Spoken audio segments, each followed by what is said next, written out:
এখন চলেছি চর ভগবতীপুর। আপনাদেরকে দেখাচ্ছিলাম, আমি একটু চারপাশটা একটু আপনাদেরকে দেখাই চরের জায়গায়।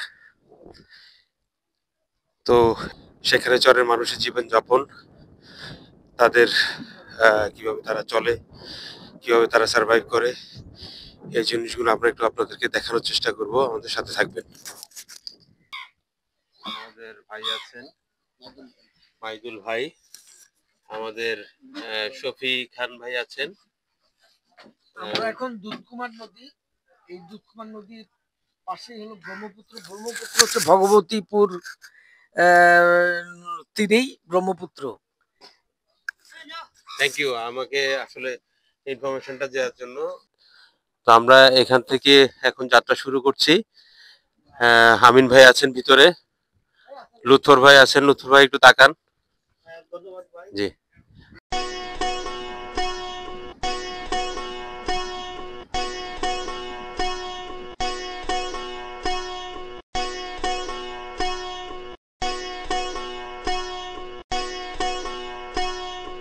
দর্শক মন্ডলী, আপনাদেরকে একটু দেখাচ্ছি। আমরা এখন দুধকুমার নদী থেকে এসে পড়লাম আসলে ব্রহ্মপুত্র নদে। এই দুধকুমার নদীটা ভারত থেকে উৎপন্ন হয়ে বুরুঙ্গামারি হয়ে এই জায়গায় এসে ব্রহ্মপুত্রের সাথে মিলিত হয়েছে। চরের মানুষের এটাই হচ্ছে বাহন।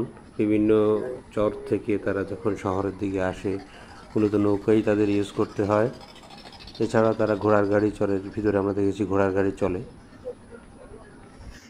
একটু দেখাই, এখন আমরা যে নদীটাতে পড়তে যাচ্ছি এটা হচ্ছে সংকোষ নদী।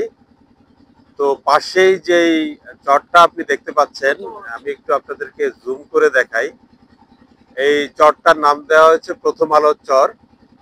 আমাদের সাথে শফি ভাই আছেন। শফি ভাই তাই জানালেন, শফি ভাই প্রথম আলো পত্রিকার সাথে সাথে যুক্ত আছেন। উনি মানুষের দুঃখ দুর্দশা এগুলো নিয়ে কথা বলেন। তো উনি আমাদের জানালেন যে এটা হচ্ছে সংকোষ নদী। আমি শফি ভাইয়ের কাছ থেকে শুনতে চাইবো এই সংকোষ নদী সম্পর্কে আরেকটু যদি ইনফরমেশন আমাদের দিলেন। আমরা যেখানে নৌকাতে উঠেছিলাম এটা ছিল দুধকুমার নদী। দুধকুমার নদী আমরা পার হয়ে এসেছি, এখন ব্রহ্মপুত্র। এবং আমরা সামনে যে নদীটা দেখতে পাচ্ছি এটা হচ্ছে সংকোষ, এটাও ইন্ডিয়া থেকে এসছে। এর দুই পারে, পশ্চিম পারে হচ্ছে প্রথম আলো চর, আর পূর্ব পাশে হচ্ছে চর ভগবতীপুর। আমরা এখন ব্রহ্মপুত্র দিয়ে চর ভগবতীপুরের দিকে যাচ্ছি, এবং ভগবতীপুরের পরেই হচ্ছে আমরা, আপনি এদিকে যদি দেখেন একটু, এ পাশে যতদূর আমাদের চোখ যায় এটাই সবই কিন্তু ইন্ডিয়া, সব ভারতের আসাম প্রদেশ এই এলাকাটা। আমরা যে চরে যাচ্ছি এই চরের পাশেই হচ্ছে আসাম, আসাম প্রদেশ। ধন্যবাদ শফি ভাইকে, অনেক মূল্যবান তথ্য উনি আমাদেরকে দিয়েছেন। দর্শক, আপনাদেরকে একটু দেখাই একটা অসাধারণ দৃশ্য। অনেকগুলো বক উড়ে যাচ্ছে, এগুলো চরের এক পাড় থেকে উড়ে আরেক পাড়ে গিয়ে বসছে। একটি অসাধারণ একটি দৃশ্য। আমরা আসলে কতটুকু ক্যাপচার করতে পেরেছি জানি না, কিন্তু আপনারা দেখানোর চেষ্টা করলাম। আপনাদেরকে একটু নদী ভাঙনের চিত্র দেখাই। নতুন চর পড়েছিল, সেখানে আবার ভাঙন শুরু হয়েছে। এটাই আসলে চরের মানুষের জীবনের একটি অংশ।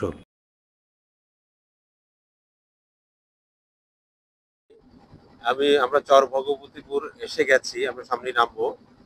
তো এখানে আসলে সুযোগ সুবিধা খুবই কম। একটি ক্লিনিক ছিল, আমরা শুনেছি সেই ক্লিনিকটা নদীর ভাঙনে চলে গেছে। তো এই মানুষগুলোকে স্বাস্থ্যসেবা নিতে হলে সেই কুড়িগ্রাম সদরেই যেতে হয়, এবং এখান থেকে প্রায় 1 ঘন্টা নৌকার পথ। সেখান থেকে আবার যাত্রাপুর ইউনিয়ন, সেখান থেকে আবার প্রায় একটা বড় পথ পাড়ি দিয়ে তাদেরকে যেতে হয় কুড়িগ্রাম সদরে। তো এই যে অবস্থা, এই অবস্থার ভিতরেই ওনারা বাস করেন, এবং অন্যান্য সুযোগ সুবিধাও এখানে আসলে খুব বেশি আসে না, কারণ এটা শহর থেকে বেশ দূরে, যেটা আমরা শুনতে পেরেছি। আমরা আসলে নেমে আরো কথা বলবো যখন, তখন আপনাদেরকে আরো জানাতে পারবো বলে আমরা আশা করছি। আমরা আপনাদেরকে একটু নদী ভাঙনের চিত্রটা দেখাচ্ছি। এখানে নদী পাড় ভাঙার পরে আস্তে আস্তে ভেঙে যাচ্ছে মানুষের ঘর বাড়ি।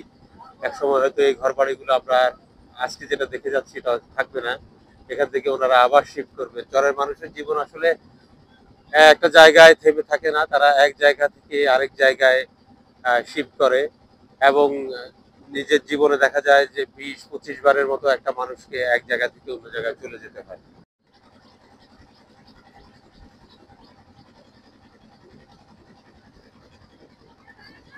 আপনাদেরকে দেখাই যে ক্লিনিকটার কথা বলছিলাম, এই ক্লিনিকটা ভেঙে আসলে এখন নদীর মাঝখানে চলে এসছে। তো এটা একটু আপনাদেরকে দেখালাম যে এখানে ভাঙনের চিত্র আসলে কত ভয়াবহ।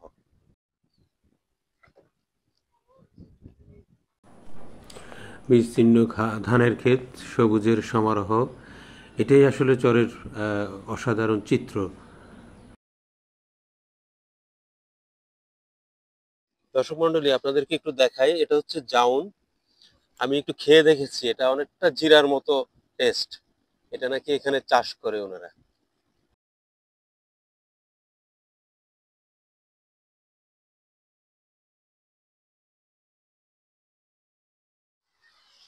দর্শক, ধান গাছের ভিতর দিয়ে হাঁটছি। আহ ধানের শীষ এসেছে, আপনারা দেখতে পাচ্ছেন এখানে বিয়ার 28টা বেশি চাষ করে আমি দেখতে পাচ্ছি। এটা চিকন চালের ধান এবং যেটা হচ্ছে ধানের পাতায় যে বৃষ্টি হচ্ছে, বৃষ্টি পানি লেগে আছে, এটা অসাধারণ একটা দৃশ্য। আমি আপনাদেরকে একটু দেখালাম।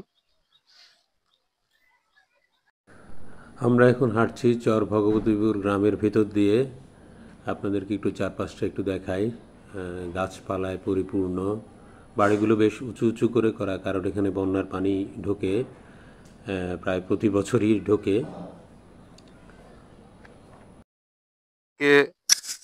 একটু দেখাই, এটা হচ্ছে আসলে বর্ষার জন্য প্রস্তুতি নেওয়া হচ্ছে। বস্তা পদ্ধতিতে যেহেতু এখানে পানি উঠে, তাই এই বস্তাগুলো তৈরি করা হয়েছে এবং এখান থেকে ওই উপরে ওনারা বিভিন্ন রকমের সবজি তুলে দিবেন এবং বস্তার ভিতরেও কিছু আদা জাতীয় সবজি ওনারা চাষাবাদ করবেন। তো এটা করার জন্য যদি পারি এরও উপরে ওঠে, সেখানে আরেকটা মাচার সিস্টেম করে রেখেছেন, আপনারা দেখতে পাচ্ছেন বাঁশ দিয়ে রেখেছেন। এটাকে আরো স্ট্রং করে দিয়ে আরো কিছু দিয়ে আরো উপরে উঠিয়ে দিতে পারবেন। তো এই পদ্ধতিতে চরাঞ্চলে আসলে যেখানে বন্যা হয় বা যেখানে বন্যার পানি ঢোকে, সেই জায়গাতে আমরা এই পদ্ধতিগুলো অবলম্বন করে বর্ষাকালে আমরা সবজি চাষ করতে পারি। এখানে আসলে বর্ষাকালে খুব একটা সবজি চাষ আগে হতো না, কিন্তু আমরা প্রকল্প নেওয়ার পর থেকে এখানে চেষ্টা করছি যে ড্রাই সিজনের পাশাপাশি বর্ষাকালেও যাতে তারা কিছু সবজি আবাদ করতে পারেন এবং এই সবজিটা থেকে তারা কিছুটা লাভবান হতে পারেন, নিজেদের বর্ষার সময় যে সবজির সংকট সেটা দূর করতে পারেন এবং কিছু সবজি বিক্রি করে তাদের আয় উন্নতি তারা করতে পারেন। গ্রামের ভিতর দিয়ে হেঁটে চলেছি, এক পাড়া থেকে আরেক পাড়ায় যাব। যাওয়ার পথে আপনাদের এই চর ভগবতী গ্রামের সৌন্দর্য দেখাবো। এখানে প্রায় প্রতি বাড়িতেই গরু পালন করে আমরা দেখেছি এবং প্রতি বাড়িতে যেই জিনিসটা আমরা দেখেছি যে তারা বস্তায় সবজি চাষ করছেন, এটা ক্রিয়া প্রকল্পের মাধ্যমে এই গ্রামে এই পদ্ধতিটি চালু করা হয়েছে।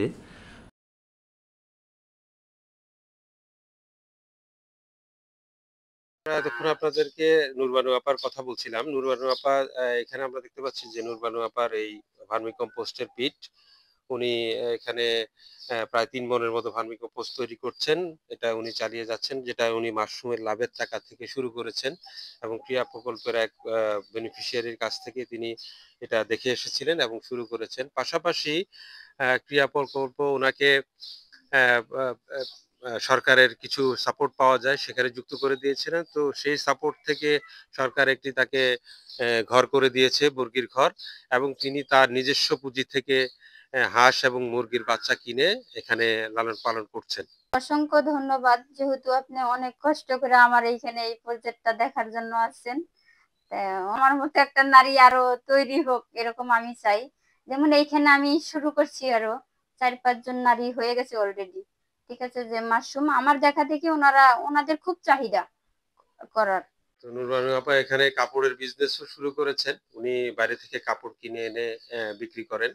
এগুলো আসলে ওনার যে ৩-৪ রকমের যে বিজনেস রয়েছে সেই বিজনেস থেকেই তার সেখানকার লাভের পয়সা দিয়েই তিনি আসলে এই বিজনেসগুলো শুরু করেছেন। উনি আসলে ওনার জীবিকাটাকে ডাইভার্সিফাইড করার চেষ্টা করছেন যাতে কোনো জীবিকা যদি কোনো কারণে ক্ষতিগ্রস্ত হয় আরেকটা জীবিকা দিয়ে উনি টিকে থাকতে পারেন। পাশাপাশি আপা এখানে আদার চাষ শুরু করেছেন। তো এই বস্তা পদ্ধতিতে আদার চাষ কিন্তু আরো অনেক বাড়িতে আমরা দেখেছি, আপনাদেরকে দেখাচ্ছি, অনেকেই শুরু করেছেন। এখানে কয়েকজনের দেখা দেখি। দর্শক মন্ডলী, আমরা এখন ভগবতীপুর থেকে চলে যাব। আপনাদেরকে আমি আসলে একটু দেখানোর চেষ্টা করলাম যে এখানের মানুষ আসলে কিভাবে বসবাস করে। আহ, এখানের মানুষ আমরা কিছু কিছু জায়গায় দেখিয়েছি যে এখানে কি ধরনের কৃষি তারা নিচ্ছে, কি ধরনের লাইভলিহুড তারা নিচ্ছে।